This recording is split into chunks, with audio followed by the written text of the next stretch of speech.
In today's fast-paced, ever-changing world, many Catholics are struggling with a deep spiritual disconnect. At the center of this crisis lies a sacred truth that has anchored our faith for centuries: the real presence of Christ in the Eucharist. And yet, more than 70% of Catholics no longer believe in this mystery. This video is a bold invitation to rediscover what has been forgotten, to reclaim what has been neglected, and to reignite the reverence that once shaped generations of believers. If you've ever felt that something sacred is slipping away, you're not alone, and this journey is for you. In every generation, faith faces trials, but today, we are witnessing something different, subtle, quiet, yet deeply unsettling. Across parishes, pews are filled with worshipers whose eyes no longer reflect wonder during communion. There's a dullness where awe once reigned. The Eucharist, the very heart of Catholic worship, is slowly becoming a forgotten truth for many. It's no longer the divine mystery it once was, but merely a symbolic gesture. This shift isn't just statistical, it's spiritual. It reveals a break between the believer and the sacred, a crack in the very foundation of Catholic identity. When we speak of the Eucharist, we speak of Christ himself, fully present, body, blood, soul, and divinity. But if this truth becomes just another tradition, our connection to it weakens. The loss doesn't happen overnight. It begins with neglect, with casual attitudes, with the fading emphasis on reverence. Without guidance and understanding, believers grow numb to what they no longer comprehend. What once inspired kneeling in sacred silence now barely captures attention. And with this disconnection comes a spiritual emptiness that no secular experience can fill. Modern culture thrives on speed, entertainment, and individualism. It doesn't nurture silence, mystery, or sacred rituals. Everything must be explained, proven, or dismissed. Faith, especially something as mystical as the Eucharist, doesn't fit into that framework. As society abandons mystery in favor of logic and visibility, many Catholics unconsciously follow. The sacred becomes secondary to the convenient. It's no wonder, then, that the mystery of Christ's real presence feels lost amid the noise. The problem isn't merely outside the church, it's inside too. Liturgies sometimes feel rushed. Homilies avoid the deep mysteries for fear of confusion. Reverence is often replaced with relatability. In trying to make faith easier, we've risked making it emptier. The Eucharist doesn't need to be made more accessible by simplifying its meaning. It needs to be elevated, taught, and experienced. Without reclaiming its full depth, we risk turning Mass into a routine rather than a sacred encounter. Another quiet danger lies in religious education, or the lack thereof. Catechesis is often superficial or inconsistent. Young Catholics grow up without fully grasping what the Eucharist is. They memorize prayers, attend classes, but rarely dive deep into the why. Without this foundation, belief in the real presence cannot take root. And as they grow older, these beliefs fade under cultural pressure. Faith unexamined becomes faith abandoned. We cannot expect mystery to be embraced if it was never properly revealed. Let's not forget that the Eucharist is personal and communal. It's not just about how I feel or what I believe privately. It unites us as the body of Christ. But if everyone starts interpreting the Eucharist according to personal preference, the shared understanding disintegrates. A sacrament built on unity becomes fragmented. This trend toward individual spirituality may seem empowering, but it isolates believers from tradition, from one another, and from Christ's intention for communion. This silent crisis won't fix itself. It requires leadership, urgency, and action. Priests must speak boldly. Families must teach intentionally. Parishes must create space for reverence, silence, and reflection. The goal isn't nostalgia, it's renewal. We must look backward to move forward. The mystery of the Eucharist must be rediscovered with the same urgency we give to life's other priorities. Because nothing is more important than encountering the living Christ in this sacred gift. If this truth stirs something in your soul, stay with us. This journey has only just begun. What caused such a dramatic loss in belief among the faithful? To answer this, we must look at the cultural current sweeping across modern society. We live in a world that glorifies instant gratification, self-expression, and constant stimulation. Silence has become uncomfortable. Mystery is dismissed as outdated. And yet, the Eucharist thrives on silence, mystery, and surrender. It requires the opposite of what culture promotes. It demands stillness, reverence, and faith in what cannot be seen. Is it any surprise, then, that a generation raised on algorithms and distractions finds the Eucharist difficult to grasp? The Church does not exist in a vacuum. Every day, Catholics are bombarded by secular values that subtly erode sacred truths. From social media to entertainment, the message is loud and clear. Believe only what you can prove. Trust only what you can measure. But the Eucharist transcends proof. It asks us to believe in a love so radical, so divine, it defies logic. This conflict between worldly skepticism and spiritual mystery places Catholics at a crossroads. Will they trust the culture, or will they trust Christ? In many parishes, the challenge is made even harder by the tone of modern liturgy. There is a rush to make Mass relatable, but in doing so, we often lose what is eternal. Homilies become superficial, music mirrors popular culture, and the Mass begins to resemble a performance rather than a sacred sacrifice.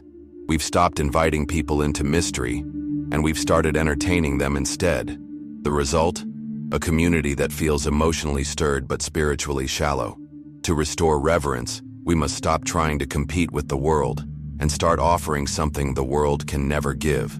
The heart of the problem lies in formation, or rather, the lack of it.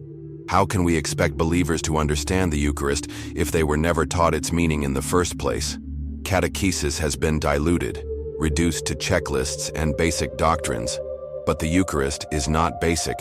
It is the summit of our faith. Children and adults alike deserve to be taken deeper, to be told of the saints who gave their lives for this truth, to hear of miracles that confirm the real presence, to be challenged, not coddled. Without formation, reverence cannot grow, and without reverence, faith cannot survive. We also need to confront how we approach the Eucharist personally. How often do we show up to Mass distracted, unprepared, or even unaware of what's taking place on the altar? This isn't about guilt, it's about awakening. Imagine how powerful the Church would be if every Catholic walked into Mass fully aware that they are about to witness a miracle, that heaven will touch earth, that Jesus himself will come under the form of bread and wine. This mindset changes everything. It transforms ordinary attendance into divine encounter. What we need is not just information, but formation that leads to transformation. And that starts at the local level. Parents must become the first catechists. Priests must preach boldly, even when the message is uncomfortable. Youth ministers must go beyond games and entertainment and lead teens into truth. The entire Church must shift from maintenance mode to missionary mode. Because this isn't just about holding on, it's about fighting for the soul of the Church. And the Eucharist is worth fighting for.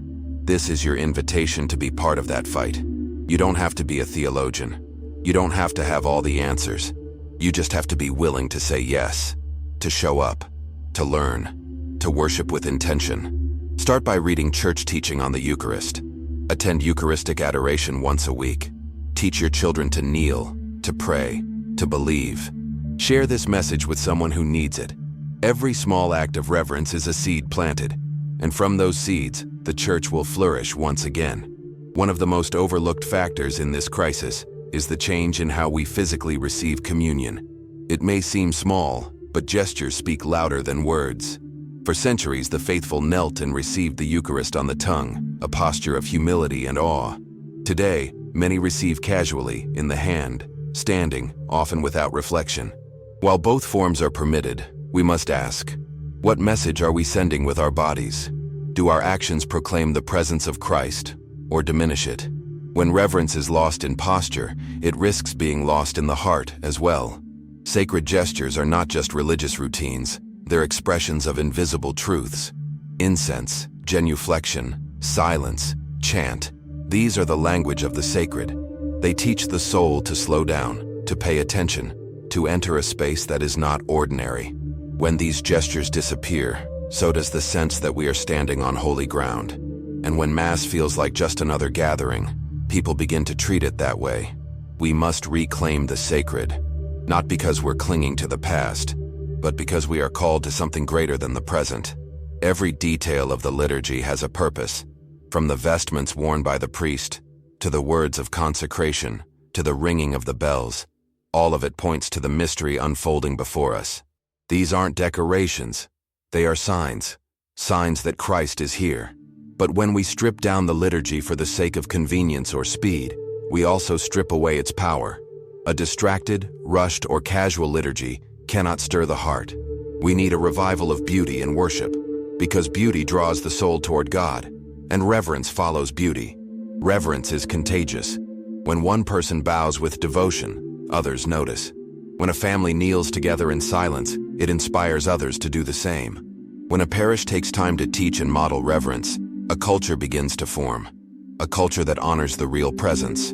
This is not about being rigid or holier than thou. It's about leading by example. The Eucharist deserves our best, and when we give it, others are drawn in, often without a single word spoken. Be the one who leads by love, not by fear. Imagine walking into your parish this Sunday and witnessing everyone completely still during consecration. No phones, no whispers, no movement, just eyes fixed on the altar, hearts open, souls alert. That's what reverence looks like. It's powerful, it's transformative, and it starts with you. Don't wait for someone else to bring it back. Begin today. Practice silence before Mass. Dress modestly. Reflect on who you are about to receive. These actions speak louder than sermons, and they can light a fire that spreads parish by parish. If you're unsure where to start, begin with adoration. Find a chapel near you. Sit in silence before the Blessed Sacrament. Bring your doubts, your distractions, your wounds. Just be there. Christ will do the rest. Adoration is one of the most powerful tools for restoring belief in the Eucharist because it brings us face to face with the one we receive. In that stillness, faith is rekindled, reverence is born, and the heart begins to understand what the mind cannot fully explain. Make adoration a habit, and your life will change. As this journey continues, commit to one thing: never receive the Eucharist the same way again. From now on, let every step toward the altar be a pilgrimage. Let every Amen be a declaration of faith. Let every communion be a moment of transformation. And let your witness be a spark that reignites reverence in your family, your parish, your community. Because this isn't just about how we worship, it's about who we believe is present. And if we truly believe it's Jesus, then nothing can remain the same. What does it truly mean to live the Eucharist? Not just to receive it, but to let it reshape your life, your choices, your relationships. The Eucharist is not an isolated moment. It's the center from which all Catholic life flows. Yet too often we compartmentalize it. Sunday morning, 1 hour, and then back to real life. But Christ did not give us his body and blood for a moment of reverence only. He gave himself so that we would become living tabernacles, carriers of his presence into every space we enter. Imagine if every Catholic who received communion left the church ready to love more boldly, forgive more deeply, and serve more selflessly. That's how the Eucharist changes the world, through you. This transformation begins in the heart. Before we can bring Christ to others, we must first allow him to transform us. That means preparing our souls with intention, not out of routine. Confession becomes not just an obligation but a way of making room for grace.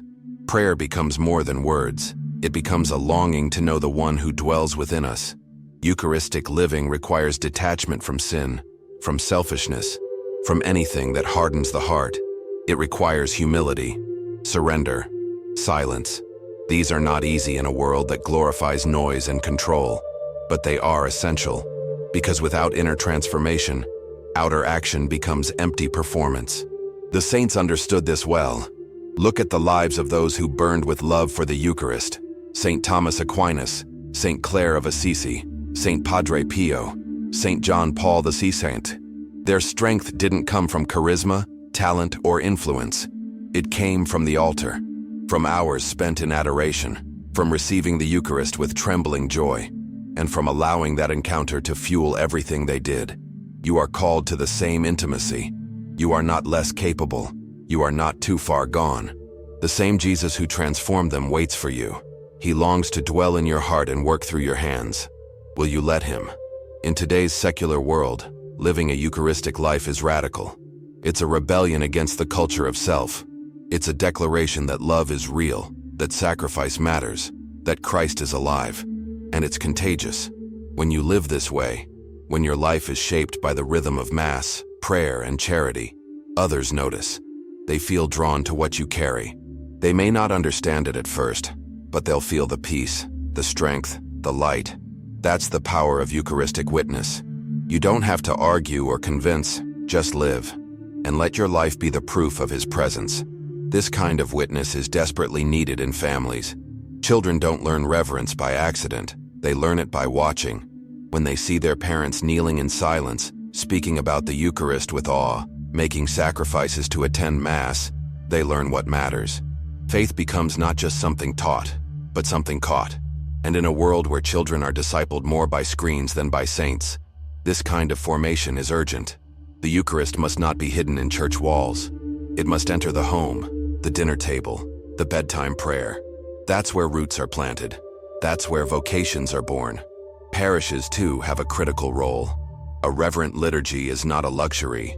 It's a lifeline. Sacred music, intentional preaching, and Eucharistic devotion should be at the center of parish life. We need leaders who are not afraid to speak truth in love, who are not afraid to challenge lukewarmness and invite the faithful into deeper surrender. The altar is not a stage, it is Calvary. And if that truth is restored in every parish, we will see revival, not through programs or marketing, but through holiness, through worship that awakens souls and reminds us that heaven touches earth every time the Eucharist is confected. As we move forward, the message becomes simple, but urgent. Come back to the altar. Come not out of obligation, but out of hunger. Come with your questions, your wounds, your doubts, and let Jesus meet you there. Rediscover the miracle that has never stopped happening. And once you've tasted heaven, don't keep it to yourself. Invite others. Share what you've learned. Become an evangelist of the Eucharist, not through debate, but through devotion, through reverence, through love. If every Catholic did this, we wouldn't be talking about a crisis. We'd be living in the middle of a Eucharistic renaissance. What if we've underestimated what's truly at stake? What if this isn't just about church attendance, reverence, or religious practice, but about the very presence of God in our midst and how we respond to Him? The Eucharist is not an idea. It's not a metaphor. It is Christ, waiting, longing, humbling Himself to come to us under the appearance of bread and wine. But every time we receive Him casually, indifferently, distractedly, we risk becoming numb to the most extraordinary mystery the world has ever known. And numbness is dangerous. It doesn't feel like rebellion. It feels normal. And that's what makes it fatal to faith. This isn't just a call to believe in the Eucharist. It's a call to fall in love with Him again, to weep before the tabernacle, to let the weight of His sacrifice break through your routine. It's a call to remember that Christianity is not about checking spiritual boxes. It's about encounter, real encounter, with the living God, with the one who still bleeds for love of you. Every time you approach the altar, heaven is opening before you. Angels are adoring, the saints are joining, and Jesus is saying again, "This is my body, given for you." Will you receive Him with wonder, or will you walk away unchanged? The spiritual war we are in is real, and the front line is the altar. Satan's strategy is not to scare you away from the Eucharist, but to make you bored with it, to make you believe it doesn't matter, that it's just a symbol, that it's okay to live a good life without it. But a life without the Eucharist is like a heart without blood. You might survive for a while. You might look okay on the outside. But spiritually, you're starving, and deep down you know it. That ache you feel, that spiritual fatigue, that restlessness, it's hunger for Him. Nothing else will satisfy it. You were made for intimacy with God, for divine union. That's not poetic language. It's Eucharistic reality. Every saint who changed the world did so because of one thing. They believed Jesus was truly present, and they ordered their lives around that truth. You can do the same. You don't need a degree in theology. You just need to believe, to show up, to surrender, to make the Eucharist not a moment in your week, but the center of your entire life. That's what you were made for. That's the love story you were born into. This movement isn't about returning to the past. It's about reclaiming our future. A future where children are taught to adore, where parishes overflow with silent reverence, where Catholics line up for confession with tears in their eyes, preparing to receive Christ. where the lukewarm are set on fire, where the church no longer blends in but shines like a beacon. It can happen. It's already happening in places where the Eucharist is rediscovered, and it can happen where you are, if you're willing to begin. So start now, today. Don't wait until you feel worthy. You never will be. None of us are. That's the miracle of grace. Come as you are. Kneel, repent, worship, adore. Begin again. Let the Eucharist become your strength, your source, your center. And then bring that presence into the world, into your home, your school, your workplace, your conversations. Let your life prove that He is real, because He is. He's waiting, right now, in every tabernacle and in every Mass. This isn't just a teaching, it's an invitation. Not from me, but from Jesus. He's calling you back to His heart, back to the source, back to the Eucharist. Will you come? And now, we've come full circle. From crisis to clarity, from routine to reverence, from confusion to conviction. The Eucharist isn't a tradition to preserve, it's a fire to be passed on. A flame that must burn in every heart that calls itself Catholic. And if that fire has dimmed in your life, you're not alone. But you're also not too far gone. Because the one who gave Himself for you, body, blood, soul, and divinity, is still waiting, still calling, still offering His very presence. Right here, right now. Don't let this moment pass you by. Make a decision today, not just to believe, but to live the Eucharist. Let it shape your mornings, your conversations, your relationships. Let it inform how you suffer, how you love, how you forgive. Let the Mass become the center of your week. Let adoration become the refuge of your soul. Let confession cleanse what's been holding you back. And when you receive Him again, do it like it's the last time. Because every communion is a foretaste of heaven. If this message stirred something in you, don't keep it to yourself. Share this video with someone you love, with someone who's been away, with someone who's forgotten what the Eucharist means. Be bold, be unashamed, be part of the revival. And if you're ready to keep growing, keep going deeper, keep walking with Jesus, then subscribe to this channel and follow Him. Not tomorrow, not someday, today. The church doesn't need passive members. It needs saints. It needs men and women who kneel before the altar and rise up transformed. You can be one of them. You were made to be one of them. All it takes is a yes. So open your heart. Take the next step. Return to reverence. Return to the Eucharist. And never go back to normal again. Because once you know He's really there, nothing can ever be normal again. And hey, before you go, I want to thank you for being here. My name is Oliver. I'm not a theologian. I'm not perfect. But I'm someone who's been wrecked and rebuilt by the love of Christ in the Eucharist. And this mission, these videos, this message, it's personal. Because I believe with everything in me that Jesus is alive. And I want you to know Him like I do. That's why I'm here. So if this meant something to you, don't let it end here. Subscribe. Comment. Let me know how the Eucharist has touched your life. Let's build something real. A community grounded in truth, in reverence, in love. You're not just a viewer, you're part of this movement now, and I'm honored to walk this road with you. Until next time, stay close to Jesus in the Eucharist, and never stop seeking the sacred. I'll see you soon.